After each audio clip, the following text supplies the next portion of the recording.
ইরানের frigate, corvette এমনকি সামরিক জাহাজসহ অনেকগুলো বড় নৌযান ধ্বংস করেছে যুক্তরাষ্ট্র। কিন্তু তাতে কি ইরানি বিশাল নৌবহর নিঃশেষ হয়ে গেছে?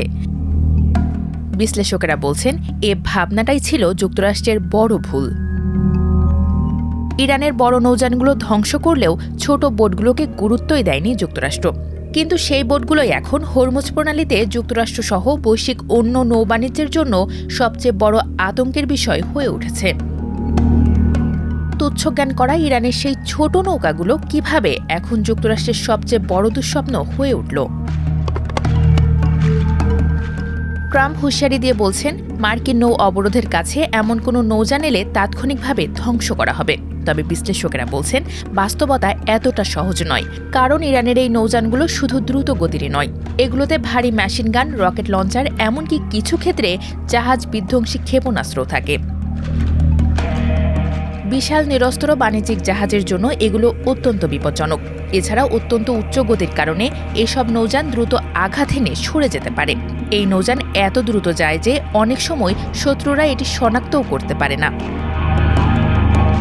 এছাড়া কয়েক মিনিটের মধ্যে ডজনখানেক নৌযান চারদিক থেকে ঘিরে ফেলতে পারে একটি বিশাল কন্টেইনার জাহাজ। রয়টার্সের প্রতিবেদন বলছে, ইরানের কাছে এমন হাজারেরও বেশি ছোট নৌযান রয়েছে।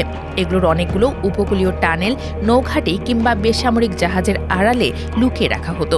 যুদ্ধের শুরু থেকে এ পর্যন্ত অন্তত ১০০টি ইরানি এই নৌযান ধ্বংস করা হয়েছে। তবে যুদ্ধ শুরুর দিকে এমন ছোট নৌযানগুলো ব্যবহার করত না ইরান। তারা হরমুজ প্রণালীতে চলাচল করা নৌযানগুলো আটকাত ক্ষেপণাস্ত্র ও ড্রোন ব্যবহার করে। ৮ এপ্রিল যুদ্ধবিরতির পর সেই হামলাও বন্ধ করে দেয় ইরান।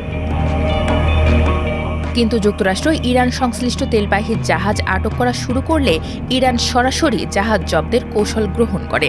এ কাজে ব্যবহার করতে থাকে এই ছোট নৌযানগুলো। ইরানি কর্মকর্তারা রয়টার্সকে বলছেন, এই দ্রুতগতির নৌযানগুলোই এখন ইরানের নৌকৌশলের মূল ভিত্তি। শত্রুর বিরুদ্ধে অসম যুদ্ধের জন্য এগুলো অত্যন্ত কার্যকর। তবে এই কৌশলের সীমাবদ্ধতাও আছে। উত্তাল সমুদ্রে বা বড় ঢেউয়ের মাঝে এই ছোট নৌকা থেকে নিখুঁতভাবে গুলি চালানো কঠিন হয়ে পড়ে। এছাড়া আকাশপথ থেকে ড্রোন বা বিমান হামলার মুখে এগুলো বেশ ঝুঁকিপূর্ণ। ইরানের এই কৌশলের কারণে আন্তর্জাতিক শিপিং খাতে অনিশ্চয়তা বাড়ছে জাহাজের বীমা খরচ এবং পণ্য পরিবহনের ঝুঁকি। বিশ্লেষকেরা বলছেন, ইরান বড় যুদ্ধজাহাজের চেয়ে ছোট ও অপ্রত্যাশিত আঘাতের শক্তিকে বেশি গুরুত্ব দিচ্ছে।